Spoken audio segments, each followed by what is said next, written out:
Hello po, it's Teacher Joy. Welcome back to our YouTube channel, Teacher Joylyn Online Review. So, another rationalization tayo, another explanation tayo. Ito naman ay para sa mga dear teachers natin. And these questions are all professional education questions. Alright, so, wait lang, ayusin ko lang yung pen ko. So, I know na handang-handa na. And now, let's start with the very first question. Number 146. Okay. Teacher F is convinced that whenever a student performs a desired behavior, underline ko lang yung mga important, provided reinforcement, and soon the student will learn to perform the behavior on his own. On which principle is Teacher F convection based? Letter A, cognitivism. B, environmentalism. C, behaviorism. D, constructivism. Ayan. So, Teacher F is convinced daw that whenever a student performs a desired behavior, no, kahit ano mo yung behavior ng estudyante niya, the student will learn to perform that behavior on his own. Yun. According sa kay Teacher F, anong conviction yun? The word is behavior. Of course, that is letter C, behaviorism. Ayan. So, of course, sino ba yung natin sa behaviorism? Bandora. Yes. So, behaviorism is a learning theory heavily focused on observable behaviors and how they are shaped by environmental factors. It relies on the use of reinforcement or the rewards and punishment naman to increase or decrease the likelihood of a specific behavior being repeated. So, sinasabi dito, no, sa behaviorism, kapag ang isang bagay ay may reward, mas natututo ang isang bata na gawin ang isang behavior, di ba? Kapag may ginawa siyang mali, either si teacher o yung kanyang parent, bibigyan siya ng reward. Kaya nauulit yung magandang behavior. Kapag naman punishment, syempre kapag punishment, hindi maganda yung ginawa ng isang bata. Kaya kapag punishment, nadi-decrease yung kagustuhan ng bata na ulitin ang isang bagay, which is mali. So, nararapat lang na hindi dapat yun maulit. Ganun lang yun again, sa behaviorism. Okay, so yun yung pinapakita sa ating sentence. Okay, now puntahan na din natin ang ibang options. Cognitivism, from the word cognitive, it meaning focuses on your mental processes of the mind. So, such as the memory, the problem solving, the thinking. Yun yung cognitivism. Focuses on the mind or the brain. Environmentalism naman, from the word environmental, although yung behaviorism ay part ng environmental ng isang tao, no? Ang environmentalism ay isang social and political movement. So, it is also a set of ideas. It aims to protect more on natural resources that can harm caused by people, the causes that can caused by people, yung mga problems sa environment natin, no, that may harm the people or it may cause harm to people. So it focuses on, like, for example, stopping the pollution, saving plants and animals, and of course, using our natural resources wisely and effectively. Yun yung pinapakita sa environmentalism. And now, another option is the constructivism.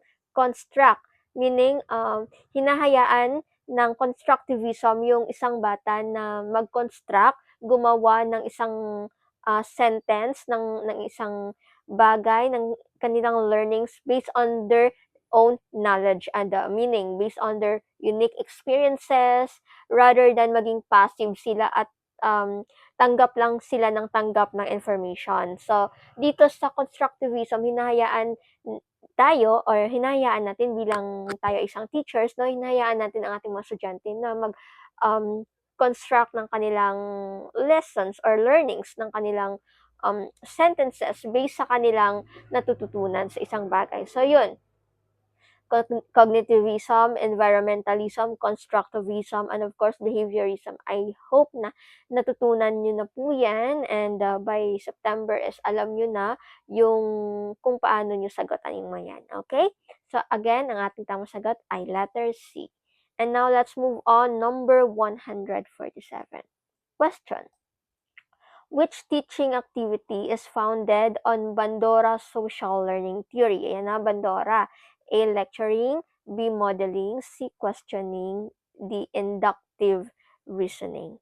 Yan, si Bandora ay kilalang-kilala natin yan through modeling. And that is letter B, hindi yung pag-model ha. Parang gano'n na din yun. But here, no, sa ating Prof. Ed, according to Albert Bandora, social learning theory yung sa kanya, it emphasizes that people learn new behaviors, information, and skills through observational learning. So, according kay Bandora, mas natututo tayo sa pamamagitan ng pag-observe, no, ng isang learning. So, this process involves watching a model, such as, sino ba yung mga model natin? Our teacher, our peer, our parents. So, perform a behavior. Yung sinasabi dito na wag kang magsalita ng masama, wag kang mag-voice ng mga bad words in front of your children. Kasi bilang, for example, bilang ikaw ay isang model as a parent, no? Or as a teacher, is kung ano yung naririnig ng bata is pumapasok yan sa kanilang tenga. So, feeling nila yung sinasabi mo na bad words ay okay lang na magsalita din yan sila. So, hindi nila alam, they don't know the meaning behind of it. So, yun, lalabas na din yun sa kanilang bibig kasi they see you, they perceive you as their role model. So, ganun yun. So, dapat kapag may mga kabataan, be careful tayo sa ating mga behavior. So, yun yung modeling natin. Dapat tayo as a model no, ng ating mga kabataan, dapat papakitaan na natin sila ng mga positive lessons or positive behaviors. Okay? So, yun yung modeling. And now, from the word lecturing naman, letter A, of course, ano ba yung mga lecturing? Siyempre, si teacher yung nagle-lecture. Traditional yan, verbal method, direct instruction yan. So, more likely, ginagawa yan before yung mga traditional na mga lesson natin, no? Na kung saan ang mga students natin ay passive, kung saan tumatanggap lang sila ng mga lessons from the teachers, hindi sila hinahayaan ng mag-construct ng ideas. So, that is lecturing. Questioning naman, ito yung kilalang-kilala kay Socratic method, of course, by Socrates, or the Socratic dialogue, no, yung questioning yung pinakamahalaga sa kanya. So, through questioning, nagkaka-stimulate tayo ng ating critical thinking, na-assess natin yung ating prior knowledge. So, okay. Inductive reasoning naman, ito ay from specific to general, S to G, specific to general. Ibig sabihin, si teacher ay mag-uumpisa muna sa mga examples, and then habang tumagal ng ano ba yan? Habang as time goes by na lang, no? Habang as time goes by, na pumupunta si teacher sa generalization kung ba ipe-present niya na yung kanyang lesson, yung kanyang idea. So, ganun yun, inductive reasoning. And the opposite of inductive reasoning is the deductive reasoning. Dito naman si deductive reasoning, inuuna naman yung generalization to specific. So, ibig sabihin dito sa deductive, magpe-present si teacher ng meaning. For example, ang lesson nyo ay verb.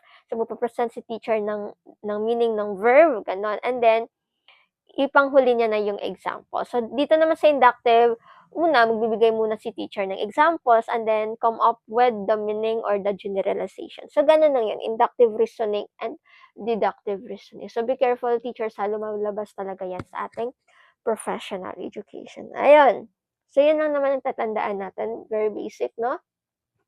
Importante may foundation kayo bawat words sa Prof. Ed. Kasi kapag alam nyo yung foundation, alam nyo yung meaning, alam nyo din kung paano yan sagutan. Okay?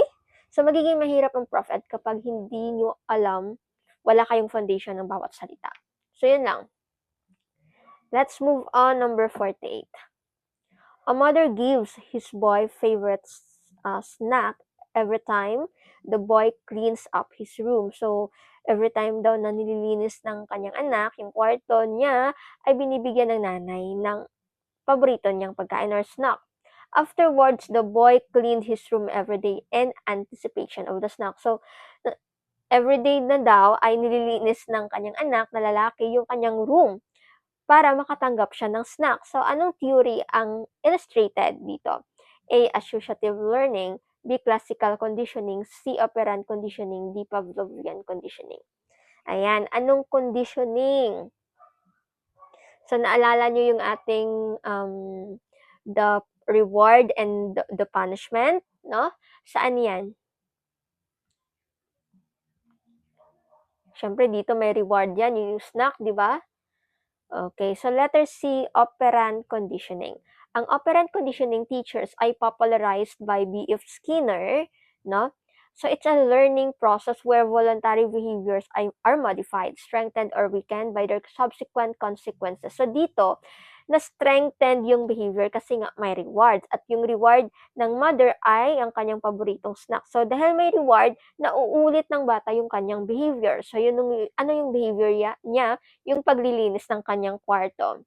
Ayun. So yun yung operant conditioning. Basta tandaan nyo lang sa operant conditioning, the reward and the punishment. Kapag punishment, syempre, yung consequences niyan, hindi na nauulit ng isang bata kasi nga nadi-decrease na yung kanyang behaviors na gano'n. So, which is good naman kasi mali naman talaga kaya nagbigay ng punishments. Ayun, hindi lang puro reward, kailangan may punishment. So, kapag may ginawang maganda, rewardan mo ang isang bata para mas maulit niya, maging repetition niya yung ganong behaviors. Okay? So, yun. Okay, tingnan natin ang ibang options. The associative learning theory, from the word associative, simply describes any learning that links certain events together, encompassing both classical and operant conditioning. So, part din daw siya ng operant conditioning. But dito sa associative learning na ito, yung learning daw ay nalilink sa past na lessons or sa past na learning mo. So, yun, associative.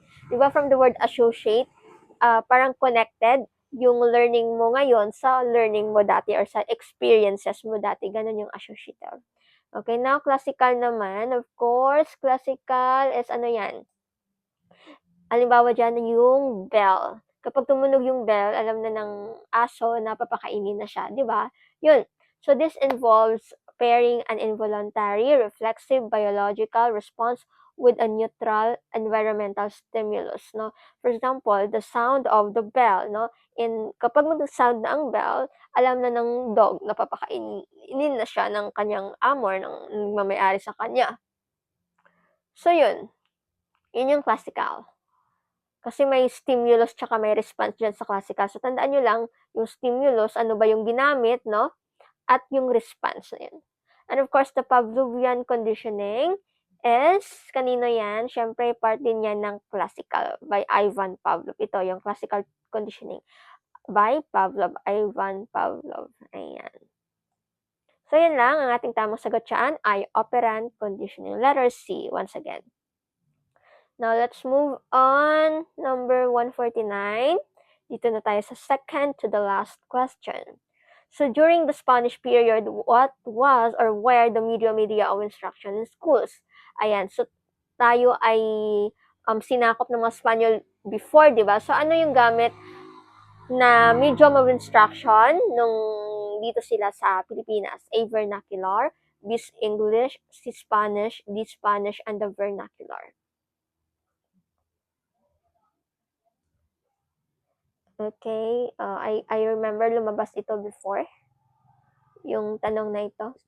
So, ang ating tamang sagot ay letter D, the Spanish and the vernacular. So, dalawang medium or media of instruction yung ginamit or pwedeng gamitin during the Spanish period or Spanish colonization.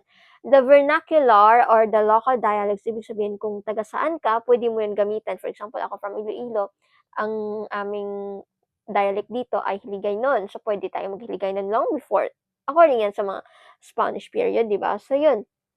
Para magkakaintindihan. And of course, the Spanish. Ito naman yung Spanish ay isang language of instruction na ginagamit nung higher education na yung mga kabataan. Like for example, the college and universities, no? Pero nung mga elementary and then high school ata, so yung gamit is the vernacular or the local dialects. So yun. So according sa Educational Decree of 1863, legally mandated, a public school system with Spanish is the required medium of instruction. So na-decree talaga siya na yung long before na yung Spanish was used as a medium instruction sa mga colleges and universities long before. Ayun. Okay, and now, let's move on sa ating panghuling tanong. 150. Rodel is a very aloof and cold in his relationships with his classmates. Aloof meaning hindi siya masyado pala kaibigan. Aloof meaning parang tawag doon. Basta yun, hindi siya masyadong pala kaibigan. Ayaw niya nakikisama. No? Which basic goal must have not been attained by Rodel during his developmental years, according to Erickson's theory on psychological development. O, dito na naman tayo kay Erickson's theory. Ano daw yung hindi na-attained na goal ni Rodel? Kasi nga, aloof siya, hindi siya pala kaibigan, cold siya sa kanyang mga kaklase, no? Anong hindi niya na-attained? A. Autonomy. B. Trust. C. Initiative. D. Generativity.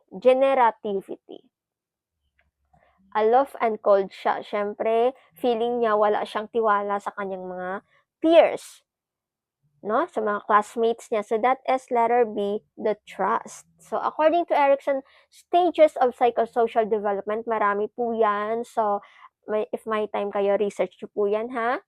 At studyhan. So ayun nga, the first foundational stage ng development niya ay trust versus the mistrust. Ang hirap magsulat. Ayan, trust versus mistrust. So, during this infancy period, if a child receives consistent, reliable, and nurturing care, they develop a core sense of trust in others and the world around them. So, ibig sabihin, kung ang bata daw, no, ni-nurture mo ng care, ng pagmamahal, ng pag-aalaga, yung madidevelop niya is the core sense of trust towards other people. Ibig sabihin, may tiwala yan sa ibang tao. Kapag pinakita mo, pinaramdam mo sa kanya na gano'n ang pagmamahal. So, gano'n. Trust versus mistrust. So, according sa ating sentence, si Rodel, aloof siya, at saka cold siya sa kanyang mga klase kasi siguro, during his time, no, na during his infancy period ay hindi siya pinakataan ng pagiging consistent, ng reliable, ng care, no? Hindi siya na-nurtured ng ganun, kaya hindi niya na-develop. So, para sa kanya, hindi niya maaasahan yung mga kaklase niya. Hindi niya trusted. Ganon. Okay? So, for example, no, lagay natin, if a caregivers are rejecting or inconsistent, si caregiver, ang made-develop, so for example, ang mga parents ay nagtatrabaho, so ang nag-aalaga sa kanyang anak ay isang caregiver. At si caregiver ay nare-reject niya yung isang bata, inconsistent siya sa pag-aalaga, no? Kasi wala naman yung mga amo niya eh. Pwede niyang gawin kung anong gusto niya, di ba? Oh, for example, ganun. For example lang ganun. So, yung bata, nade-develop niya yung mistrust. Nade-develop niya yung mistrust. Ang consequences niyan is magiging aloof siya, magiging cold siya din sa ibang tao, sa kanyang mga kaklase. Ganon yun yung feeling. So, dapat, during infancy period, pakitaan na natin ng magandang nurturing care ang ating mga anak or kabataan. Okay, now let's move on sa autonomy. Ito, autonomy, letter A. Ano ba yung versus ng autonomy? Autonomy, sulatin na lang ha. Autonomy versus shame and doubt. From the word shame and doubt, ayan, mahihain din, di ba? Autonomy versus shame and doubt. So, failure to resolve the stage leads to a lack of independence, self-doubt, and low esteem. Kaya merong mga kabataan, no, na wala silang self-confidence sa kanilang mga sarili. Kasi andyan sila sa stage na hindi nila na-fulfill yung autonomy versus shame, doubt. Yun. Kaya, yung nagiging consequences niyan ay nagiging independent sila. Yun, yung isa sila, minsan, may isip nila, kaya ko ba to? Noon. Wala silang self-confidence. low yung kanilang self-esteem. So, under yan sa autonomy versus shame and doubt. What about the initiative naman? Initiative versus guilt naman yung dyan sa initiative. Initiative versus guilt. Dito naman, it focuses on a child's ability to plan tasks, direct, play, and take leadership. So, failing this stage makes a child feel guilty or passive but does not inherently cause them to be emotionally detached. So, dito sa initiative and guilt na to, kapag na-fulfill ng isang bata or na-overcome niya ang stage na ito, syempre meron siyang initiative. Kaya niyang gawin ang isang bagay, hindi siya magi-guilt. Pero kapag syempre failure na siya sa dito, hindi siya pinakitaan or hindi niya na-develop ang stage na ito, of course, magi-guilt siya sa lahat ng bagay, no? Magiging passive siya. Ayun. Okay. And of course, the generativity, syempre, ang versus nito is the stagnation. Generativity versus stagnation. Ibig sabihin, it involves guiding the next generation and contributing meaningfully to society and family. So, failure results in stagnation and self-absorption rather than the childhood, adolescent, social alienation among classmates. So, ibig sabihin nun naman, no, kapag failure ka dito, magiging stagnant ka. Ibig sabihin yan, more likely, hindi ka magkakajowa, ayaw mo magkaanak. Parang ganun more likely sa stagnation tsaka generativity. Kasi generativity is parang you have, you, I mean, you are willing to have a family sooner or later. Ganon, generativity versus stagnation. Okay, so we're done. Tapos na po tayo sa ating pag-rationalize sa ating yesterday's drills. Thank you so much, everyone. Once again, this is Teacher Joy, and don't forget to like and subscribe po sa ating YouTube channel. And of course, if nakita nyo naman to sa aking Facebook, please follow nyo na din po ako. Thank you, everyone, and may God bless everyone. Keep safe po para sa lahat. Bye!